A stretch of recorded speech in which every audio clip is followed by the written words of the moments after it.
Today we want to solve a rational inequality that looks like this. The first thing to solving a rational inequality is actually to find the critical numbers. And there's going to be two kinds of critical numbers. The first kind are found by taking the original problem and changing it to equals instead of less than or equal to. So if I rewrite it but put equals 0, like this, then I can solve for x and find our first kinds of critical numbers. And since it's a rational equation, we want to clear the denominator. So let's multiply both sides by 5x plus 3 and see what happens. Well, it's actually going to simplify quite a bit because on the left side, the 5x plus 3's cancel, and you just get 4 minus 2x. And on the right side, 0 times 5x plus 3 is just 0. So I can solve this little linear equation now by isolating x. So let's minus 4 from both sides. I get negative 2x equals negative 4. And then finally divide both sides by negative 2. So I have x equals 2. So that's my first critical number. I'm going to call it the first type because there's really going to be kind of two types, and I'll explain that in a minute. Okay.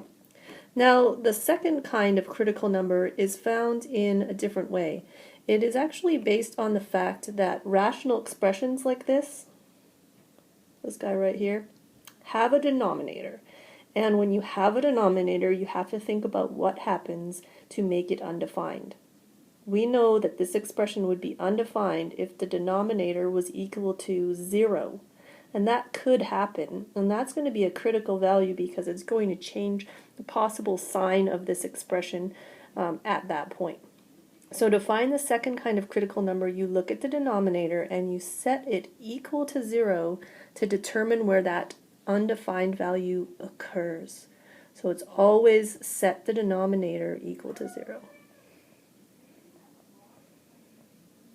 And in this case, we get 5x plus 3 equals 0, which is, again, solved by isolating x. We minus 3 from both sides, 5x equals negative 3, and divide by 5. So we get x equals negative 3/5 as our second type of critical number. Okay, this one was first type, remember? All right, the next part of this is we want to draw a number line because we want to see where in the set of real numbers we have values that satisfy the original inequality and where they don't. And so we're going to make a number line picture first. Now, the important points on your number line are you need to have 0 on there, and then any critical values. We had a critical value at 2, approximately over here, and another one at negative 3/5, which is, maybe about here. And what these do, these two critical numbers, they cut the number line up into 3 sections. You've got this section over here that's less than negative 3/5. You have this section or interval in between the critical values, and then you have another section to the right of 2. And the trick is to just test a number in each section and see if it satisfies the original inequality. If it does, then we know that that whole interval satisfies it. So let me show you an example. Let's test something in this interval right here. You can pick any number that's in that interval, but it's easier to pick something that's like, an integer, for example. So something that's less than negative 3/5. Let's maybe test x equals negative 2. And the way you test it is you plug it into the original expression with the inequality symbol intact. So we would have 4 minus 2 times negative 2 over 5 times negative 2 plus 3. Is that less than or equal to 0? All right, let's work out the left side. That would mean 4 plus 4 over negative 10 plus 3 is less than or equal to 0, which would mean 8 over negative 7. Is that less than or equal to 0? Well, it's a negative number, so yes, it is. Okay, so that means that basically this whole section here that we tested a number from is all good and will satisfy the original inequality. In fact, you can shade it as part of your solution if they ask you to graph it on the number line.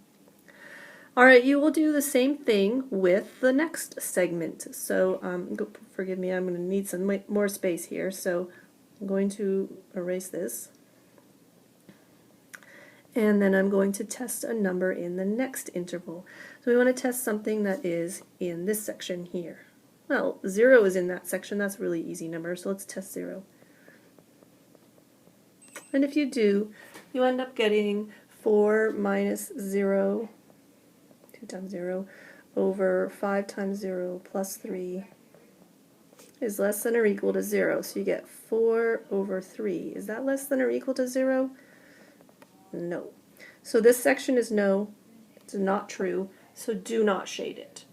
Okay, and then I won't indicate it with another test because I think you're getting the idea, but you would want to test a number over here as well, maybe x equals 5 or something like that. And if you want to give it a try, press pause on me and give it a try, but you're going to find out that the answer in this case is yes. So then we would shade that section. Now here's the last part that's the tricky part that most people ask about is how do you decide what goes at the critical values? So is it going to be a bracket or a parentheses?